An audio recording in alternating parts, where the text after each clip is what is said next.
नमस्ते। म फेरि आज कार्यक्रम लिएर आएको छु विविध विषयमा र यी विविध विषयहरू तपाईँहरूलाई जान्नको लागि अति जरुरी छ र मेरो यो कार्यक्रममा तपाईँहरू हेरिदिनु भएकोमा र अहिलेसम्म जे जति माया गर्नुभएको छ म सबैलाई धन्यवाद दिन चाहन्छु। नेपालमा कोरोना भाइरस पीडितको सङ्ख्या बढ्दैछ। अहिलेसम्म नेपालमा 516 सङ्क्रमितको सङ्ख्या पुगेको छ। यसरी कोरोना सङ्क्रमित नेपालमा दिनानुदिन बढिरहेको छ। जसरी भारतबाट यता मान्छेहरू छिर्ने काम, भारतबाट नेपालीहरू देशमा छिर्ने काम जसरी भइरहेको छ, त्यसरी नै सङ्ख्या पनि पीडितको सङ्ख्या पनि बढ्दैछ। यदि भारतसँगको आउने बाटोलाई सही तरिकाले निगरानी नगर्ने र सोसल डिस्टेन्सिङ मेन्टेन नगर्ने हो भने सङ्क्रमितको सङ्ख्या अझै बढ्न सक्ने देखिन्छ। यो कति सङ्ख्यामा हुनेछ भन्ने कुरा निश्चित नभए पनि भारतमा प्रशस्त सङ्क्रमणको सङ्ख्या बढेकोले नेपालमा तत्कालै घट्ने देखिँदैन। भारतबाट नेपालीहरू असुरक्षित रूपमा नेपाल पस्दैछन्। उनीहरू चेक जाँचको क्रममा उनीहरूलाई जुन ढङ्गले सोसल डिस्टेन्सिङ मिलाउनु पर्ने, क्वारेन्टाइन मिलाउनु पर्ने हो, त्यो सङ्ख्या जसरी तीव्र रूपमा बढिरहेको छ, त्यहाँ गाडीहरूबाट एक ठाउँबाट अर्को ठाउँमा लैजाने प्रक्रिया सुरु गरेसँगै नेपालमा भारतबाट भित्रनेहरूको सङ्ख्या बढ्दैछ। यो बढ्दो सङ्ख्यालाई नेपालले क्वारेन्टाइन व्यवस्थापन कति कसरी गर्दछ, यसले नेपालमा कोरोना भाइरसको सङ्क्रमण र असरको सङ्ख्यालाई फरक पार्न सक्नेछ। अर्को ठुलो समाचार छ भारत कतै एसियाको अर्को एपिसेन्टर बन्ने त होइन भन्ने चर्चा चुलिन थालेको छ। जसरी पश्चिम बङ्गाल, उडिसामा ठुलो साइक्लोन आयो, अम्फन साइक्लोन आयो। यो अम्फन साइक्लोनको कारणले त्यहाँ हराएको सोसल डिस्टेन्सिङ र त्यो क्षेत्रमा पहिले नै प्रशस्त सङ्क्रमण फैलिसकेको हुनाले यतिखेर हराएको सोसल डिस्टेन्सिङको कारणले त्यो सोसल डिस्टेन्सिङ मेन्टेन नहुँदा त्यहाँ सङ्क्रमण तीव्र रूपमा बढ्न सक्ने र त्यसले ठुलो महामारीको रूप लिन सक्ने सम्भावना छ। त्यस्तै गरी भारतमा अहिले एक ठाउँबाट अर्को ठाउँमा मानिसहरू जसरी पुर्याएको छ, त्यसले त्यहाँभित्र सङ्क्रमित रहेका मान्छेहरू अर्को ठाउँमा प्रशस्त ठाउँमा जान सक्ने र यसरी ट्रान्सपोर्ट गरिएको सङ्क्रमणले थाहा पाए बिना नै त्यहाँ प्रशस्त सङ्क्रमण फैलाउन सक्ने सम्भावना भएको हुनाले यो आवाजाही भारतमा जुन व्यवस्थापन गरिएको छ, त्यो व्यवस्थापन अव्यवस्थित भएको विश्लेषण गरिएको छ। साथै गर्नुपर्ने के थियो भने ती एक ठाउँबाट अर्को ठाउँमा गइरहेका मान्छेलाई एक ठाउँमा सुरक्षित राखेर तिनीहरूलाई कोरोना भाइरस सङ्क्रमित अथवा असङ्क्रमित फिक्स गरेर मात्रै आफ्नो ठाउँमा पुर्याउनु पर्ने जरुरी थियो। त्यो नगरिएको विश्लेषण गरिएको छ। भर्खरै नेपालको एउटा टेलिभिजनमा गरिएको भिडियो कन्फरेन्सिङ बीचमा नेपाल र भारतका विज्ञहरू बीच भएको एउटा छलफलमा भारतीय विज्ञहरूले भारतको दाबी स्पष्ट पार्न सकेका छैनन्, तर नेपाली पक्षले आफ्नो दाबीलाई सप्रमाण प्रस्तुत गरेका छन्। उनीहरूले 1816 को सन्धि, 1860 को सन्धि र त्यसपछिका सबै प्रमाणहरू प्रस्तुत गर्न सक्दा भारतीय पक्षसँग भने कुनै पनि प्रमाण नभएको स्पष्ट भएको छ। मात्रै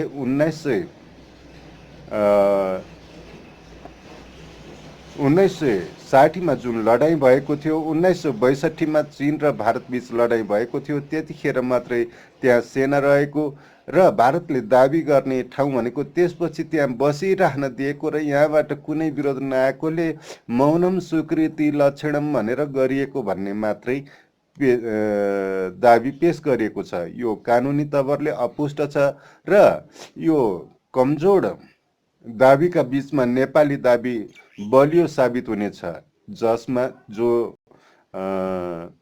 कार्यक्रममा यो जनतासँग सिधा कुरा भन्ने कार्यक्रम न्युज 24 मार्फत रवि लामिछानेले चलाएका थिए भने नेपाल तर्फबाट विज्ञहरू डाक्टर राजन भट्टराई समेतका विज्ञहरू थिए भने भारतका 3 जना अशोक मेहता, जर्नल अशोक मेहता र एसडी मुनि समेतका 3 जना विज्ञहरू थिए। यसरी 3 जना विज्ञ, नेपाल पक्षका 3 जना र भारत पक्षका 3 जना विज्ञहरू राखेर गरिएको छलफलमा भारतीय पक्ष असाध्यै कमजोर महसुस हुन्थ्यो। यसको मतलब भारत वास्तविक रूपमा टेबलमा बसेर कुरा गर्न नगरे मात्रै गर्यो भनिदिनु पर्ने निश्चित ठहरिने हिजोको कार्यक्रम प्रस्तुतिले एकदमै स्पष्ट पारेको थियो। गर्नुहोस्, अब दुईटा ठुला विश्लेषणहरू जो तपाईँहरूले यो लिपु लेख सम्बन्धी विश्लेषण र यसको डिटेल्सहरू यसका डिटेल्स र त्यहाँ भएका प्रस्तुतिहरू नेपालीमा दिने कि नदिने, किनकि न्युज 24 ले चलाएको हुनाले त्यसको नेपाली डिटेल्स न्युज 24 ले प्रस्तुत गर्ला, किनकि त्यो अङ्ग्रेजीमा सञ्चालित थियो। अङ्ग्रेजीमा सञ्चालित सो कार्यक्रम बुझ्नुहुन्छ भने हेर्नुहोला, नत्र न्युज 24 ले फेरि नेपालीकरण गरेर त्यसलाई अवश्य प्रस्तुत गर्नेछ। म त्यस सम्बन्धी जान चाहिनँ, किनभने त्यो म एकदमै सन्तुष्ट भएँ। म दोहोऱ्याएर तेह्राएर पनि हेरेँ कि नेपाल असाध्यै बलियो पोजिसनमा छ। अब म दुईटा ठुल्ठुला विषयमा तपाईँहरूसँग छलफल र व्याख्या गर्न जाँदैछु। विश्व प्रभावित गर्ने दुई ठुल्ठुला विश्लेषण: के अमेरिका ब्याङ्क्रप्ट हुँदैछ, टाट उल्टेको घोषणा गरिँदैछ? पहिलो चाहिँ विश्लेषण त्यो हुनेछ। दोस्रो, कसरी यो कोरोना प्यान्डेमिकसँगै विश्व दुई ध्रुवमा भीषण रूपमा बाँडिँदैछ र ठुलो चर्काचर्की विश्वमा चलिरहेको छ। कसरी दुई ध्रुवीकरण विश्वमा चलिरहेको छ, यो तनाव विश्वभरि बनेका, विश्वका देशभरि, हरेक देशभरि बनेका यी दुई ध्रुवीकरणले विश्वमा के हलचल ल्याउनेछ? म अब सुरु गर्दछु। के अमेरिकामा ब्याङ्क्रप्सी घोषणा गरिँदैछ? अमेरिकी सिनेटर म्याककनेलले जब अमेरिकाका विभिन्न स्टेटलाई ब्याङ्क्रप्ट घोषणा गर्नुपर्दछ अब भनेर घोषणा गरे, त्यसपछि उनको व्यापक अमेरिकामा आलोचना भयो। आलोचना त के सुरु भएको थियो, त्यसपछि समर्थनमा पनि उस्तै धारणाहरू आउन थाले।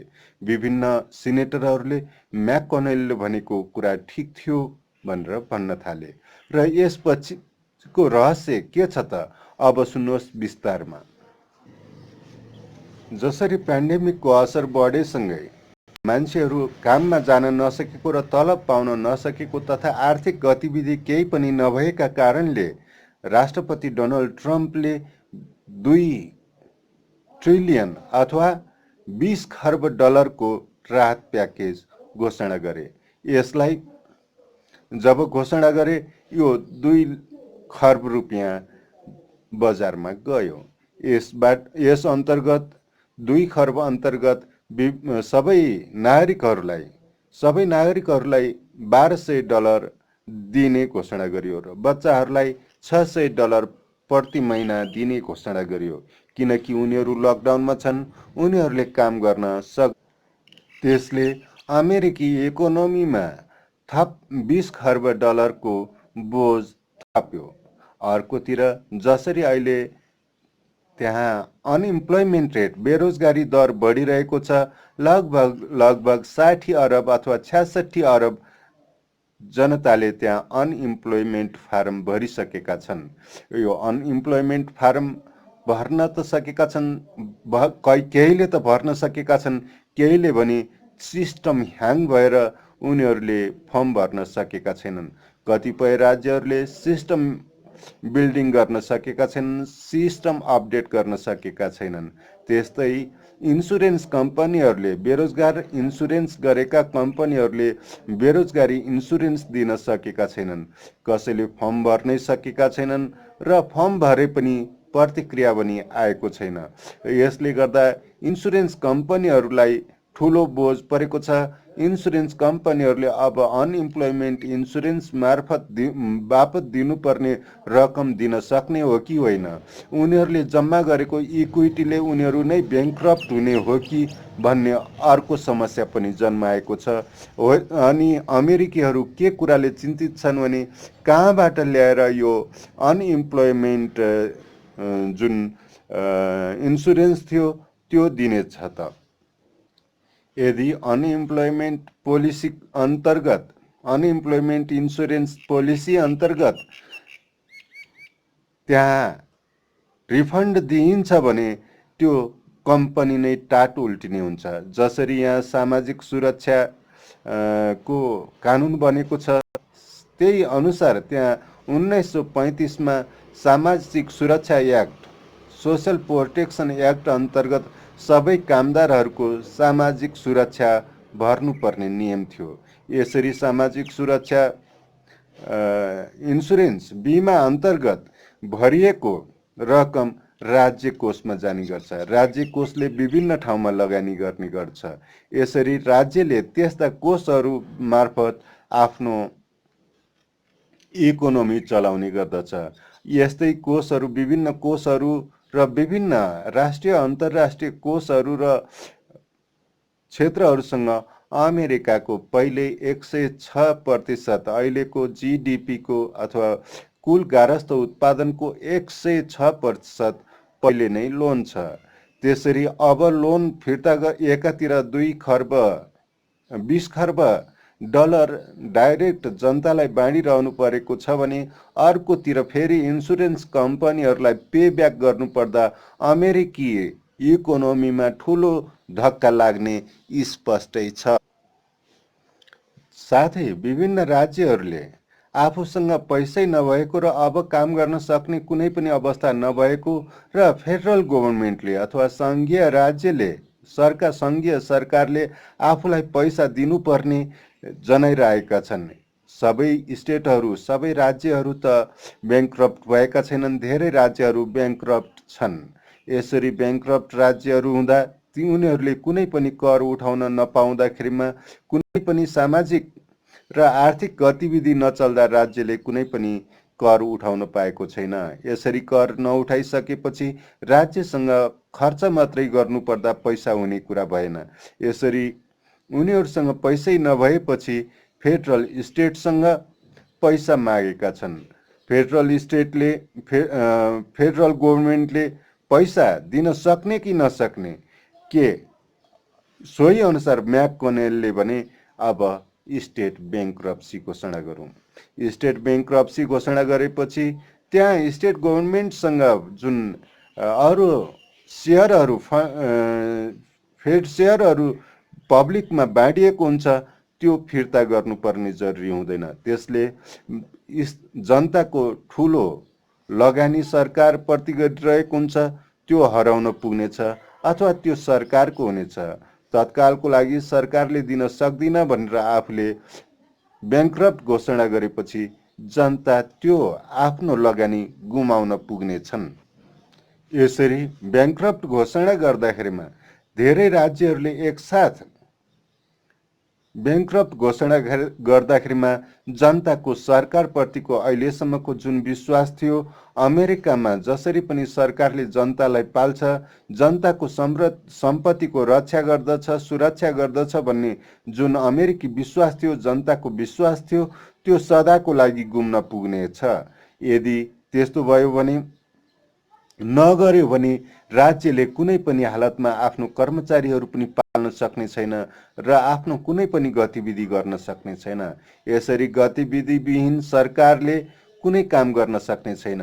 त्यसको भरपाई गर्नुपर्छ भनेर तसर्थ राज्यहरूले फेडरल गभर्मेन्ट अथवा सङ्घीय सरकारमाथि दबाब बढाइरहेका छन्। यसरी फेडरल गभर्मेन्टले अहिले लगभग 20 खर्ब डलर सकिसक्यो। अब उसलाई थप आवश्यकता पर्दछ 40 खर्ब डलरको। अब 40 खर्ब र 20 खर्ब 60 खर्ब डलर हुन्छ। 60 खर्ब डलर के गर्ने त? कहाँबाट ल्याउने त? आखिर त्यो जनताबाटै भोलि असुल्ने गरी ल्याउने हो। भोलि असुल्ने बाटोहरू बन्छ कि बन्दैन?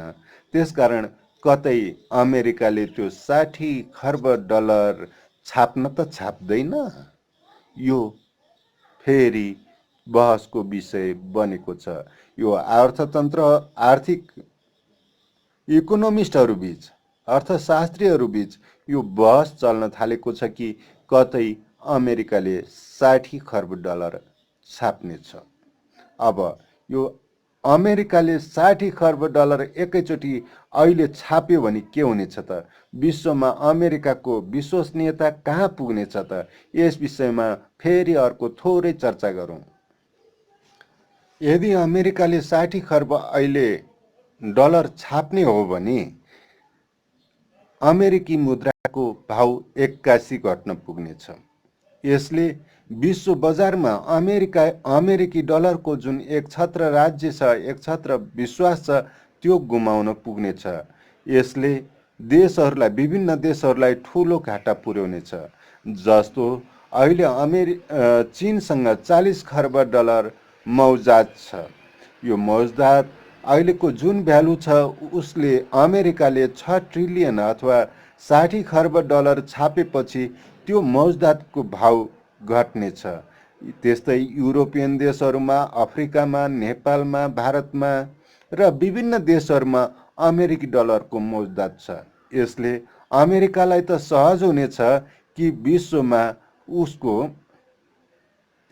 मौजात कायम रह्यो, आफूले थोरै घाटा बेहोरेर धेरै राहत पाउन सक्यो। तर त्यसमा के विश्वले त्यसलाई क्षमा गर्नेछ? के युरोपियन युनियनमा भएको लगभग 15 खर्ब डलर र त्यस्तै पूर्वी युरोपमा विभिन्न देशसँग निजी मौजात रहेका विभिन्न डलरहरू उनीहरूले अहिलेसम्म खरिद गरेका इक्विटी सेयरहरूको भाउ 81 घट्दाखेरिमा त्यो अमेरिकासँग उनीहरूले कस्तो धारणा व्यक्त गर्नेछन्? के त्यो परेको घाटा आफूले स्वीकार गर्न तयार हुनेछ? के चाइनाले आफूसँग भएको जुन 4 ट्रिलियन डलर छ अथवा 40 खर्ब डलर छ, त्यो 40 खर्ब डलरको जुन घाटा बेहोर्नु परेको छ त्यो अमेरिकालाई दिन तयार होला? अनि भारतले तयार होला, विश्वले तयार होला, विभिन्न ब्याङ्कहरू तयार होलान्? यसले गर्दा अमेरिकाको अन्तर्राष्ट्रिय बजारमा विश्वसनीयता गुम्न पुग्नेछ र त्यसको असर यहाँसम्म हुन पुग्नेछ, अमेरिकी डलर कागजको खोस्टा सरह हुन पुग्नेछ। किनभने विश्वले अब अमेरिकी डलरबाट कुनै पनि कारोबार नगर्ने र वैकल्पिक मुद्रा खोज्ने, वैकल्पिक मुद्राको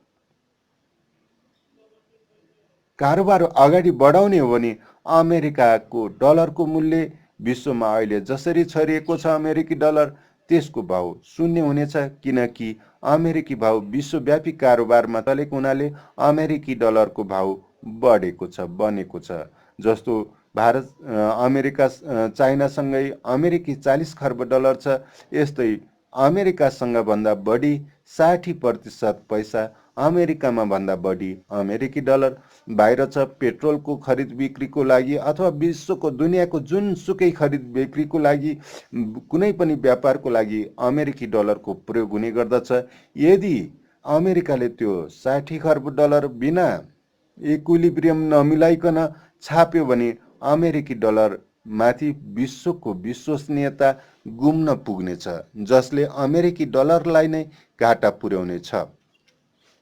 अर्को, अहिलेसम्म मैले थोरै यसमा अमेरिकी डलरको हिस्ट्रीमा चाहिँ अमेरिकी डलर कसरी पावरफुल बन्न पुग्यो भन्ने कुरा पनि जानकारी दिन चाहे। 1945 जब राष्ट्रपति रुजवेल्टले अल साउद अथवा साउदी अरबका राजासँग अल साउदसँग जब कुरा गरे, उनले सम्पूर्ण पेट्रोलियम बिक्री अमेरिकी डलरमा हुनुपर्ने र अल साउदलाई त्यहाँ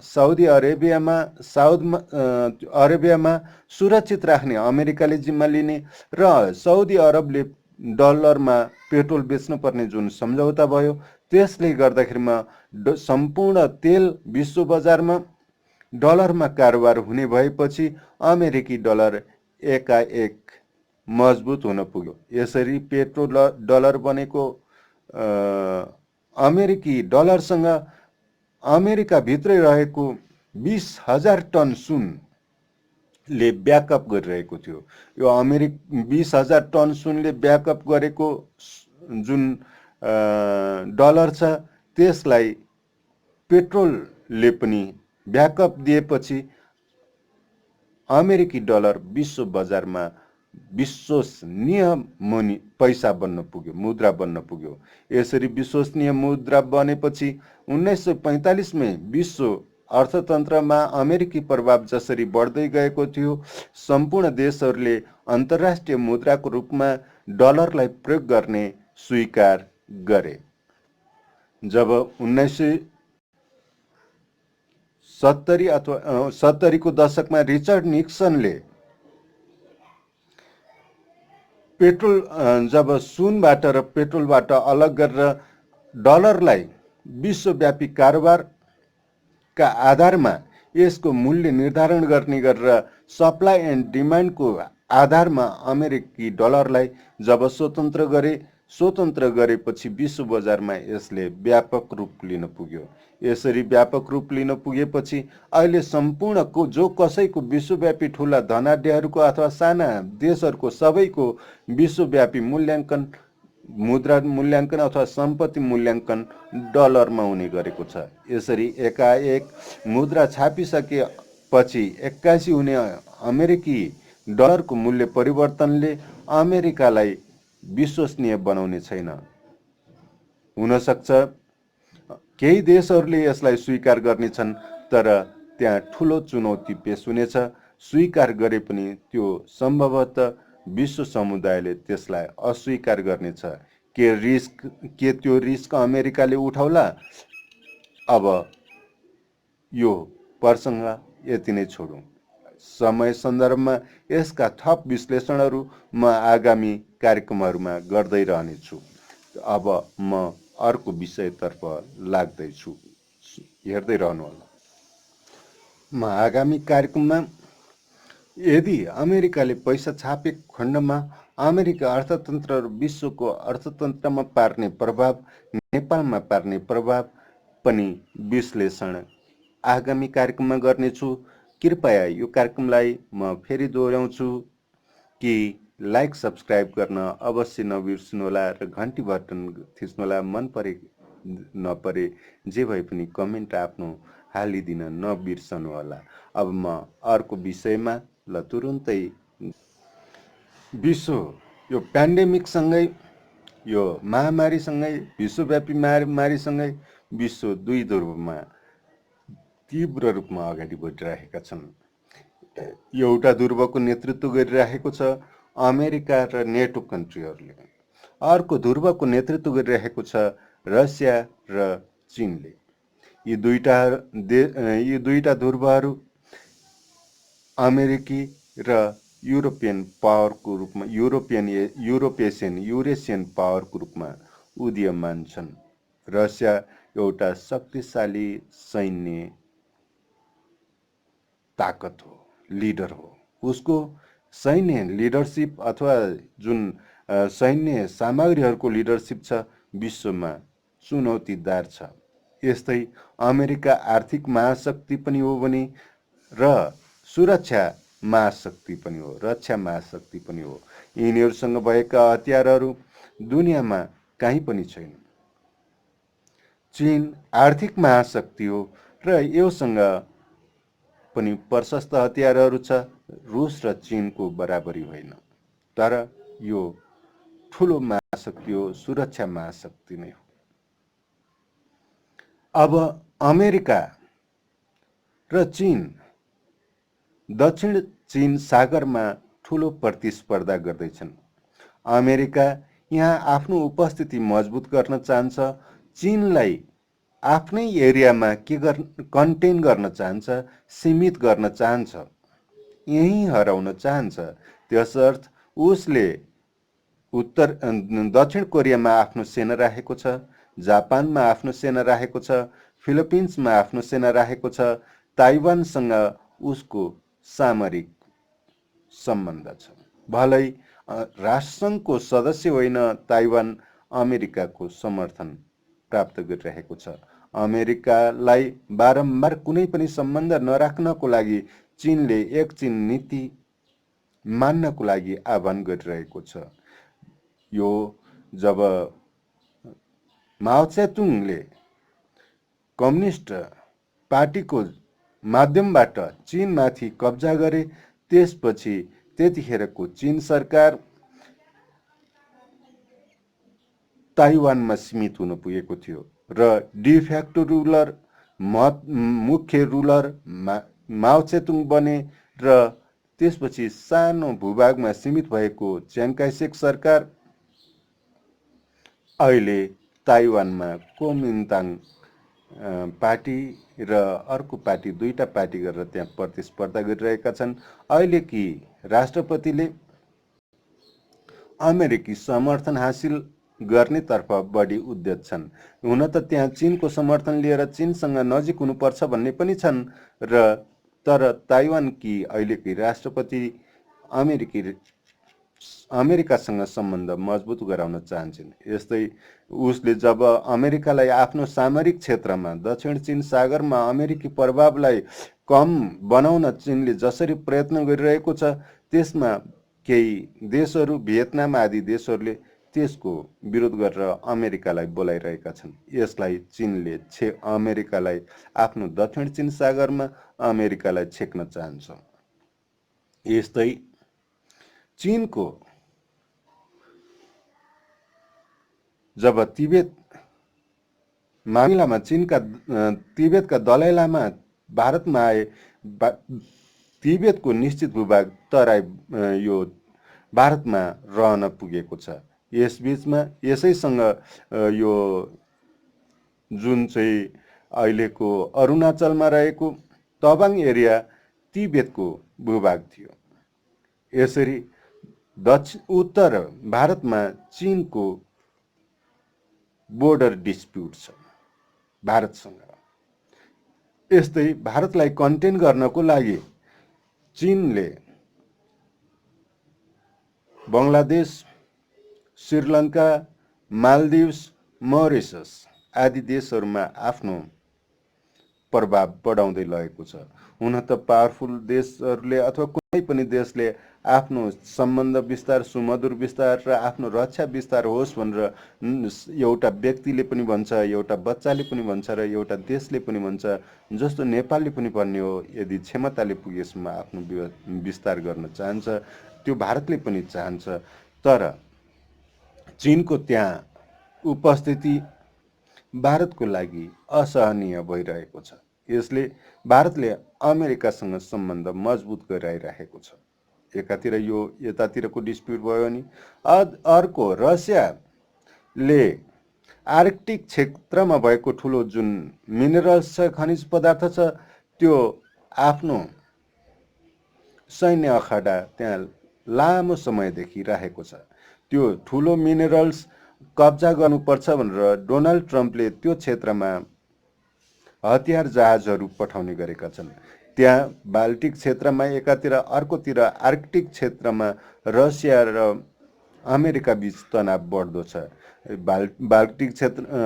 बाल्टिक क्षेत्रमा युरोपियन युनियनका देशहरू, स्विडेन आदि देशहरूले अमेरिकी समर्थनमा आफ्नो कब्जा बढाउन चाहन्छन् भने बाल्टिक क्षेत्र आफ्नो एकछत्र एकाधिकार राख्न चाहन्छ रसियाले र त्यहाँ आफ्नो सैन्य ताकतलाई मजबुत राख्न चाहन्छ।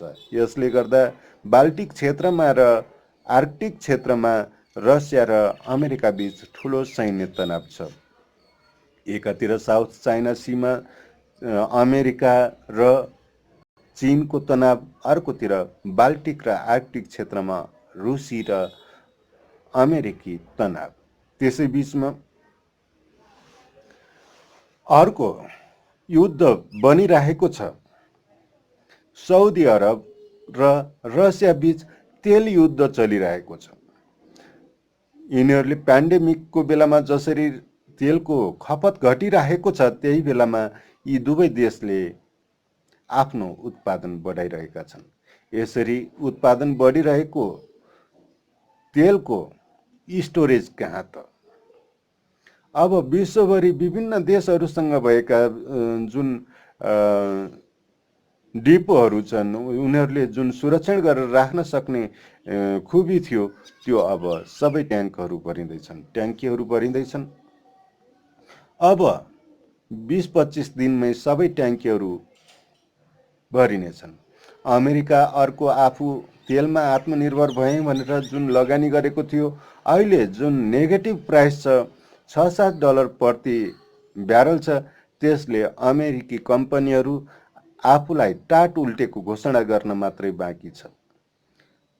अब विश्वमा तेलका ठुल्ठुला जहाज, पानी जहाजहरू कुन ठाउँमा तेल बिक्री हुन्छ भनेर समुद्रमा विभिन्न देशहरू देशका महादेशका किनार किनारहरू छापा मार्दै हिँडेका छन् कि कुन ठाउँमा तेल बिक्री हुनेछ। बिक्रीमा अहिले सिपहरू हिँडिरहेका छन्। साउदी अरबको सिप अमेरिकी बन्दरगाहहरू पुग्दैछ।